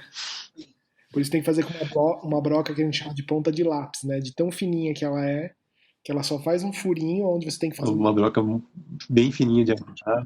É, e numa superfície onde tenha possa ser exercida uma tração. Lembre-se que o esmalte é o tecido mais forte do corpo. Então tem que ter uma superfície de onde você consegue amarrar ao mesmo tempo e causar essa tração. exato. Aqui no caso que o Rafael Guerra cedeu pra gente, paciente de 31 anos, asa 1, canino impactado na maxila. Só foi feita a remoção mesmo, tá? Dos nervos, tá? O acesso na região palatina. Intubação oral ajuda nessas horas, né? Já mantém um pouco aberta a boca. Mas pode reparar que tá lá também eu tinha separado aqui para você. Aqui, ó. Um abridor de boca muito conhecido, né? A gente usa muito isso em cirurgia, né? Tá dentro da boca paciente ele é um laranjinho. Feita a remoção, é um samba do crioulo doido a cirurgia, tá? Às vezes realmente é interessante. E aí o outro lado foi feita a exposição em hospital para você conseguir acessar, né? Às vezes o dente está tão mal posicionado que tem que fazer no hospital mesmo. E aí foi feito o tracionamento desse outro canino. De um lado foi resolvido com implante, do outro lado foi feita a execução mesmo do tracionamento. Esse é um caso que eu operei. Deixa eu ver quem é esse. Assim, um canino bem mal posicionado no palato. Difícil de achar esse dente. Foi muito difícil mesmo. Supernumerário, perdão, não era o canino. É um paciente que a gente fez a ortognática dele depois, é uma atresia de maxila. Então vejam onde estava o danado do dente. Tá vendo lá que beleza? A região mais, uma porção mais mediana aí do palato. E praticamente impossível operar um caso desse no consultório, né? Dente na região conurbana e com a região nasal, né, respiratória. Olha que beleza. Percebe que tem um velamento do seio maxilar, né? Perceba também que o dente está dentro do seio, então provavelmente já causando esse processo inflamatório aí de sinusite recorrente que ele reclamava. Tanto que parou de ter sinusite depois dessa solução. É foto pra caramba. Então, o acesso palatino, extremamente complicado, tá? Foi uma cirurgia bem difícil mesmo, não dá para ver, eu tentei fotografar, só para vocês terem ideia da profundidade aí do processo. E depois da remoção absurda, né, uma quantidade de osso enorme que a gente fez, a gente conseguiu, graças a Deus não. Qual que é o perigo aí, né? Você jogar o dente para a área respiratória, né? E o dente parar no pulmão do paciente mesmo, né? Ele está no limite ali. Então, até num certo momento da cirurgia, quase que eu baixei a maxila do paciente numa Leforum para remover de outro jeito. Parece loucura, mas não é, não. É É, viável. eu falo que quando a gente começa a pensar nisso é desespero, né, cara? Porque fudeu. É. Acho que não achava o dente, Pedrinho. É, De não, jeito nenhum. eu tive um caso assim, uma história até que interessante, porque aqui em São Paulo a gente tem tudo isso, né, de levar para o hospital às vezes, quando não consegue, e foi num projeto É. social. Eu estava em Senador Firmino, que é uma cidade de 10 mil habitantes, próximo a Uberlândia, e cara, o menino chegou para mim com uma tomografia que um dentista da cidade tinha pedido e ele não tinha condição de pagar para ele fazer essa cirurgia. Eu falei, pô, o Aham. menino já tem a tomo, cara, não vou me negar a fazer isso porque eu tô fazendo um tratamento só de urgência. Marquei ele 6 Uhum. horas da tarde, eu juro, eu saí quase meia-noite do centro cirúrgico, do centro cirúrgico não, do consultório. Porque eu tive que virar o menino de ponta cabeça para enxergar a coroa do canino. É, é assim mesmo. Eu fui remover o canino do palato de uma colega minha. Aliás, faz aniversário hoje. Deu um pop-up aqui dos aniversariantes do dia. Eu não deixei um pedaço da coroa lá? É óbvio, né?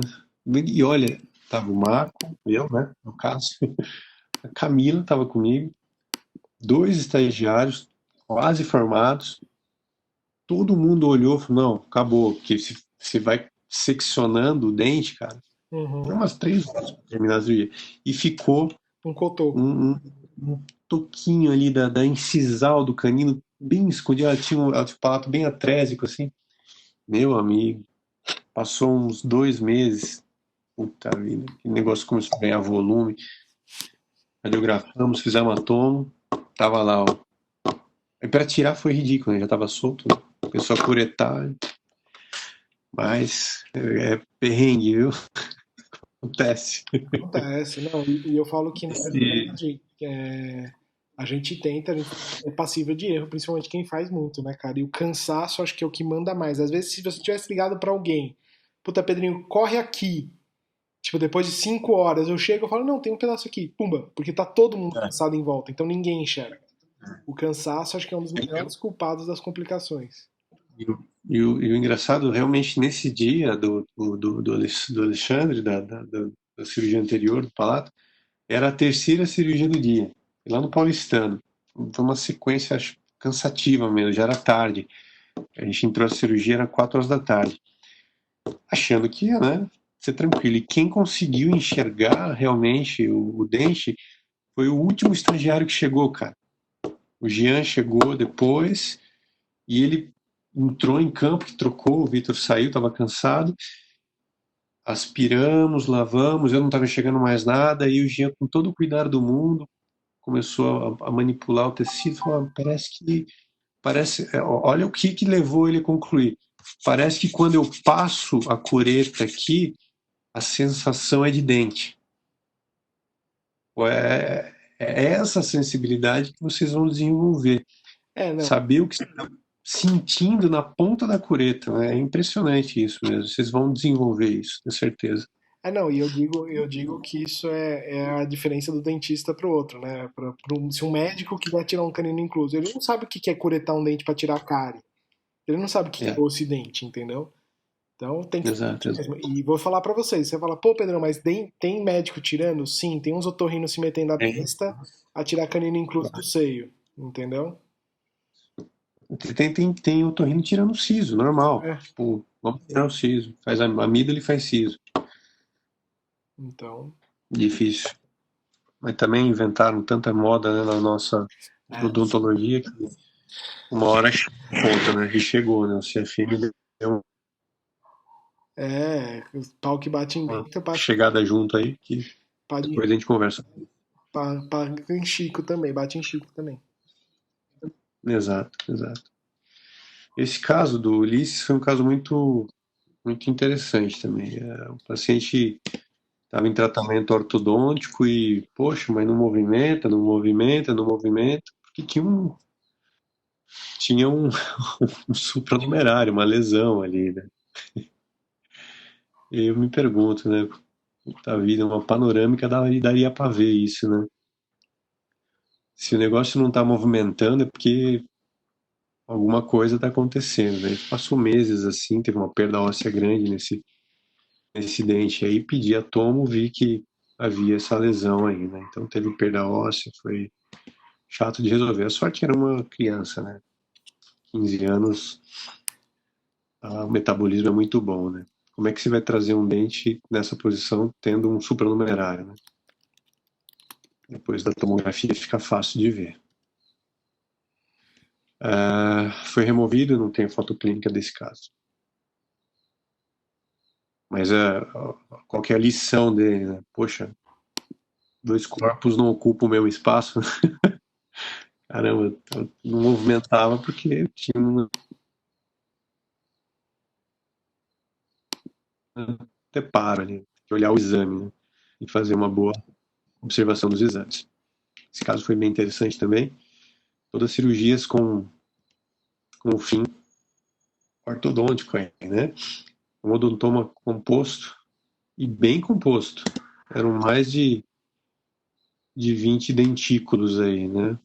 Tem que ser hospitalar, né? Uma criança de 9 anos não tem condições cognitivas mesmo de se manter tranquila com um procedimento desse porte, né?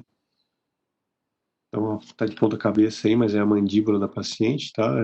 Após a remoção, super cuidado para não lesionar o mentoniano. Veja aí a quantidade exuberante, né, de dentículos, né, super bem formadinhos, né, e o odontoma composto aí, né. Ficou super feliz, o dentinho nasceu. Nossa, é muito amor envolvido. As crianças são muito gostosas, né. Ela vinha, pulava. Uma vez ela encontrei com ela no ambulatório, eu abaixei para abraçar, ela veio numa velocidade, caiu os dois no chão, uma risada, a figurinha. Vamos a esse caso aqui, Vemos que desse você jovem. não, você não conquista só com corações adultos, né? Também conquista corações mais novos. Das crianças é muito, muito gostoso, é muito confortável. esse jovem, né, 7 anos, cadê o meu incisivo? Cadê o meu incisivo? Os Esse incisivo. amiguinhos bagunçando a vida dele, e aí percebi que os incisivos estavam lá para cima por conta dos supranumerários que não permitiram ele nascer. Esse foi lá no Cruz Vermelha, né, Pedrinho? Na janelinha óssea, removeu o lado direito, olha lá o lado esquerdo, o dentinho lá, tá vendo? Uhum. E a ortodontista, perguntei para ela, vou até o dente, boto para tracionar? Ela, não, não, deixa assim. O dente todo formado, deixa assim, deixa assim. Não, veja bem, eu acho que não vai dar muito certo. Depois ele voltou para colocar os botões. Não queria que eu colocasse, não coloquei, né? Exatamente. Mas uma remoção tem muito, muito dente incluso, tá, gente? Vocês vão tirar muito dente incluso de criança. Esse aqui também foi feito recentemente. E eu nem. Então, eu acho que é interessante a gente Mesma história, né? O dente não nasce. uma coisa que é interessante a gente também comentar com eles, que é essa questão, né? O paciente tem o supra, o original e o decíduo, né?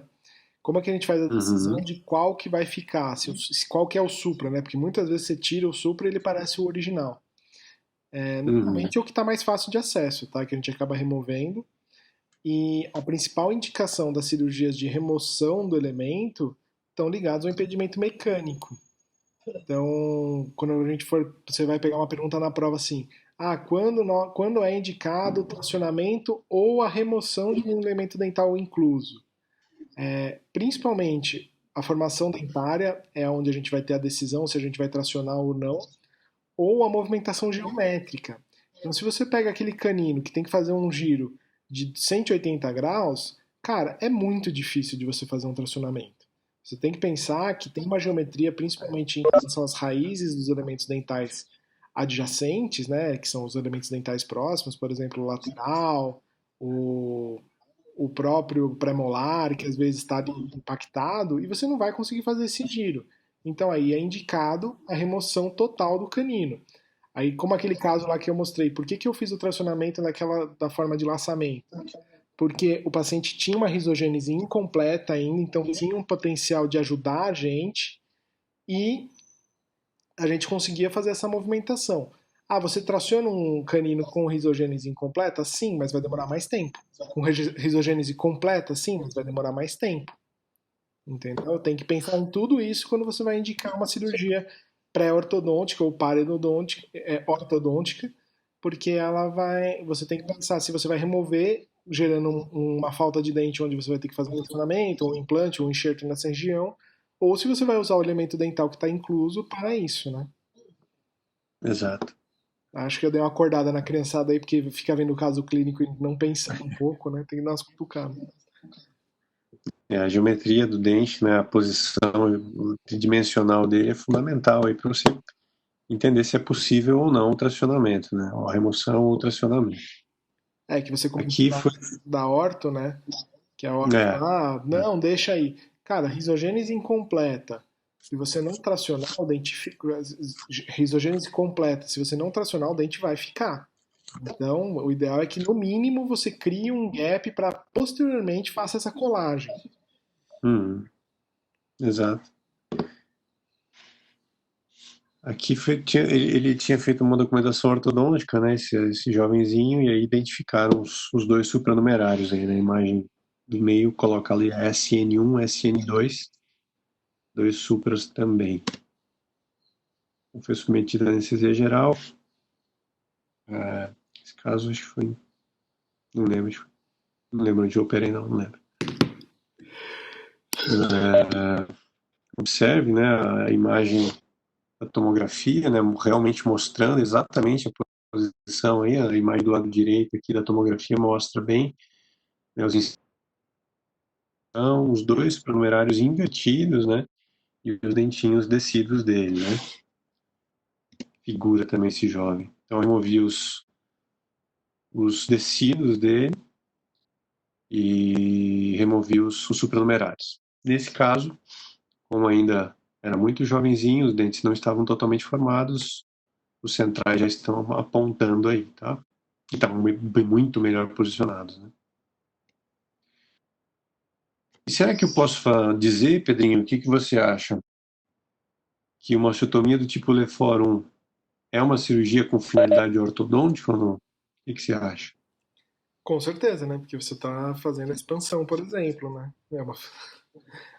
Exatamente. Só um pouquinho. A Sara perguntou: peguei um paciente na faculdade que tinha um pré-molar incluso com provável diagnóstico de cisto dentígeno envolvendo um dente. É possível tracionar? Então, você está falando que tem um possível diagnóstico de um cisto dentígeno. Qualquer coisa que tenha uma lesão osteolítica em volta, né? Algo que tem uma característica expansiva, com um halo radiolúcido, e o radiopaco em volta, né? Ah, vocês vão falar, pô, mas é na tomografia. Não, tô pensando em raio-x.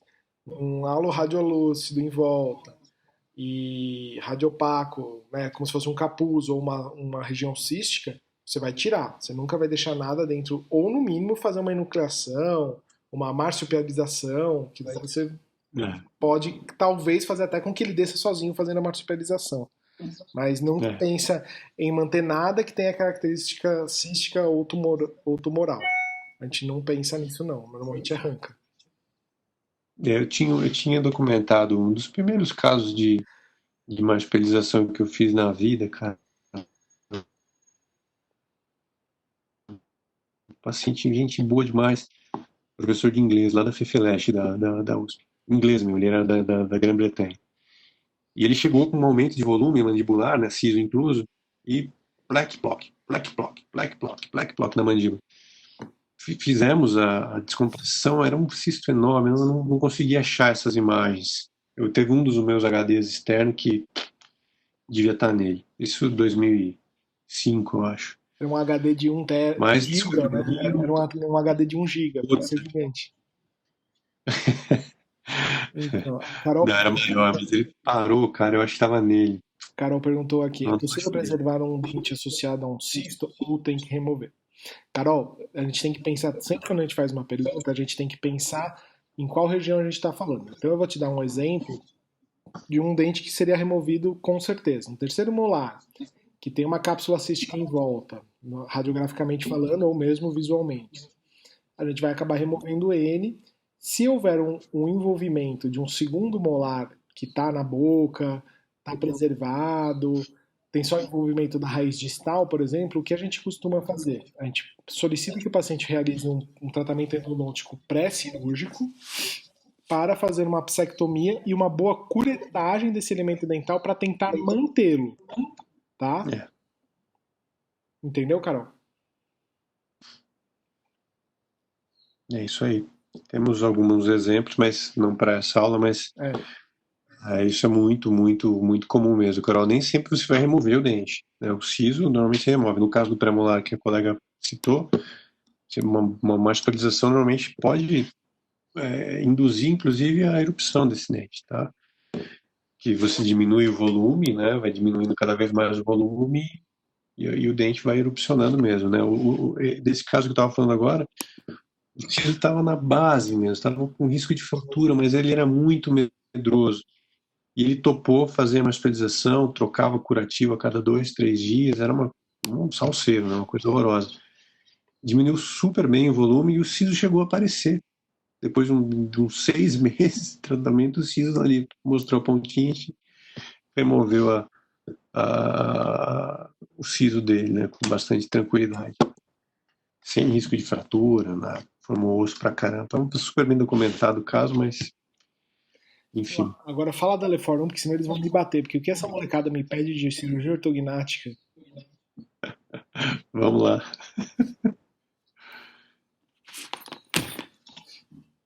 Então, conceitos simples, né, que eu quero que vocês entendam. A palavra ortodontia e a palavra ortognática, né, ortognactia e ortodontia. Posição correta dos dentes, ortodontia. Posição correta dos ossos gnáticos. Quem são os ossos gnáticos? Maxila e mandíbula. Então, uma coisa tem total relação com a outra, porque quando eu coloco os dentes em ortodontia, eu estou pensando numa cirurgia ortognática agora, os dentes vão ter um alinhamento perfeito e um nivelamento perfeito. É isso que se procura, que se quer para fazer uma cirurgia ortognática. Então, para eu colocar os ossos da maxila no lugar, eu tenho que estar com os dentes no lugar. Isso é premissa, Marco? Cara, tem muita gente que opera sem preparo ortodôntico. Tem ali a sua oclusão razoável e acaba fazendo. Eu só faço sem preparo quando é um caso extremo de necessidade de avanço de maxila por conta de já identificada a questão óssea, né? Por conta de apneia do sono. Então, aí é uma outra situação, faz o avanço de maxila e depois se preocupa com o tratamento ortodôntico, para melhora, né, no geral do caso. Mas aqui nesse caso que eu quero falar para vocês, eu preciso expandir uma maxila, eu preciso ganhar horizontalmente, né, aumento dessa condição a partir de osteotomias, né? Então vamos olhar o caso aqui. A gente operou recentemente. Uma senhora atleta, ela é atleta da seleção brasileira de canoagem, já dos Masters lá, né? Tem 55 anos de idade, se não diz, né? Impressionante a condição física dela. Com esse padrão de maxila, né? Com absorções ósseas,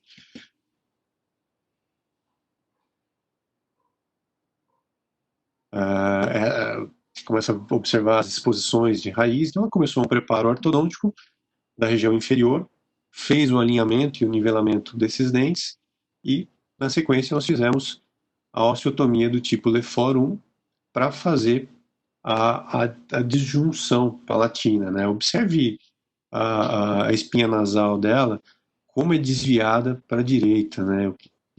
Desviava um pouco a ponta do nariz também, né? Era um pouquinho desviado o nariz dela. A gente deu uma corrigidinha nisso aí também. É feita a osteotomia do tipo Lefort 1 e é feita a disjunção mesmo. Você abre a maxila em duas partes. A nossa maxila nem sempre foi soldada, nós somos simétricos e a formação óssea ela vai se dando conforme os anos vão passando. Aí, né? Forma osso mesmo, você não consegue mais expandir mais a maxila depois dos 18, 19 anos, quando a formação óssea já se deu por completo. Isso nem tanto é tão verdadeiro assim. Você consegue expandir, mas mais no nível alveolar. Mas a parte óssea mesmo você não consegue mais, né? Fala, Pedrinho. Não, só explicar a osteotomia de Lefort 1, principalmente nas expansões, né? A gente está pensando numa expansão aqui. É uma osteotomia onde vocês vão fazer da abertura piriforme, né, ali do nariz mesmo, passando por todos os pilares, porém sem fazer a disjunção dos pilares. Porque a nossa ideia é expandir no sentido lateral. A gente não quer descer, a gente não quer causar a fratura do Lefort 1. A gente não vai Isso. bater o pilar posterior, por exemplo, a gente não vai bater ele inteiro até quebrar para fazer o down fracture, né, que é baixar a fratura. Tá? Exato. Faz como se fosse a Lanelong, né? Fã. A fratura de Lanelong é praticamente a expansão, só que feito junto com a osteotomia de Lefort 1. Tá? Então, Isso. a expansão é a Lanelong com a osteotomia de Lefort 1. Por quê? Porque a gente também, fazendo a osteotomia, a gente causa um aumento dessa região para que a maxila possa rodar para cima. A gente causa esse gap onde a gente dá ele fica mais confortável para ter esse giro. Exatamente.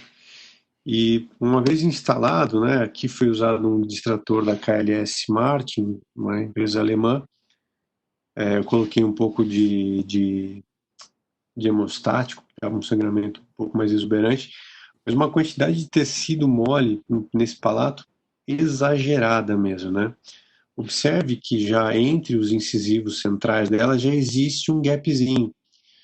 Quer dizer, eu já ativei esse distrator e ela vai ativando diariamente. Isso aqui já é com uma semana, tá? Depois da ativação. Então, veja o quanto você ganhou aí de espaço. Como é que eu sei a hora de parar, né? Peço para o paciente fechar a boca, como o arco inferior já está totalmente alinhado, o paciente fecha, aí a gente consegue enxergar se já está no limite para finalização do processo ortodôntico. Quanto tempo eu deixo esse distrator? 90 dias. 3 meses. Aí veja como ela tem uma discrepância da maxila, né? O eixo Z da maxila dela é bem fora, o da mandíbula é correto. Se você fizer uma análise mais criteriosa, você percebe que ela tem um mento desviado para a esquerda também. E a ponta do nariz está bem bonitinha agora. A gente corrigiu aquele defeito que ela tinha na espinha nasal anterior. Lembrando que o nariz é feito da base da maxila, né, gente? Então ele já dá uma levantada e uma expandida só da gente expandir a maxila e corrigindo aquela espinha nasal anterior, a gente está fazendo isso. A gente não fez uma rinoplastia, ninguém subiu lá no nasal e abaixou o calo, né? Ou fez uma Exato. estrutura de cartilagem, nada disso. A gente está fazendo o que está dentro da área do dentista mesmo, que é uma expansão da maxila, que é o uso base da asa do nariz, que já dá uma melhorada. E com o avanço dessa expansão da maxila, acaba melhorando. O curioso desse caso, essa foto foi tirada, ela aumentou um pouquinho, tá, o volume, ela não, né, a colega aumentou um pouquinho o volume dos incisivos dela, né, para que fique menos, Pateta. fique um pouco melhor, né, fique mais estético. Ela estava falando que ela tá parecendo a Madonna. E o curioso é que agora ela já está com o aparelho superior montado e a discrepância da maxila já não está tão grande. Esse eixo Z da maxila, que está bem desconfigurado, não está tão grande. Por quê? O contato oclusal dela está praticamente todo do lado esquerdo. Como não tem a função do lado direito, os dentes estão buscando esse espaço. Sim, a maxila dela está descendo sozinha, por função mesmo, é a função muscular e a vontade de mastigar dos dentes, né? Você quer mastigar, mas não chega. Então, o que está acontecendo? Tem um estímulo para que esses dentes desçam mesmo. Se você perde um dente, vocês já devem ter visto isso, os dentes tendem a fechar esse espaço, o inferior a subir, os superiores a descer. Então, isso tudo acaba acontecendo. Eu já indiquei para ela uma ortognática depois que ela finalizar o processo ortodôntico, mas vamos ver se ela topa, né? Um pouco medrosa, foi difícil de fazer, inclusive, essa primeira cirurgia, mas ela viu que não é um bicho de 7 cabeças, né? A gente vai reavaliar o caso daqui a uns 6 meses para entender se a gente faz ou não a cirurgia ortognática dela. Certo, meus jovens? Esse era o nosso último slide. Vocês gostaram, gente? Ficaram felizes? Eu estou fazendo aqui as questões para vocês responderem. Eu só vou mandar para o professor Marco para ele aprovar, tá bom? Ver se ele topa essas questões. E aí vocês mandam no nosso e-mail lá da contato@queroserbmf, tá bom? Muito obrigado, Marquinho. Eu acho que você nem falou quem você é, né? As pessoas não são, né? O Marquinho foi aluno da FOUSP, né? Não sei quem não conhece ele ainda, principalmente o pessoal que é do online, não conhece ele. Hoje ele trabalha comigo, na verdade eu trabalho com ele lá no Lefort, mas ele trabalha comigo na Cruz Vermelha e no Samaritano, e nós somos amigos, então a gente nunca vai falar que um é chefe do outro, na verdade a gente trabalha junto, é uma característica da nossa equipe. As questões da última aula eu falei, que era para fazer o dicionário falando sobre a infecção e etc. Esse vídeo eu acho que eu não vou mandar para vocês por transfer. Eu vou tentar colocar no YouTube e mandar um link para vocês não ficarem baixando 1000 vídeos e terem esses vídeos gastando a memória do computador de vocês. Vocês conseguem assistir lá no YouTube. Daí vocês têm acesso a isso, tá bom?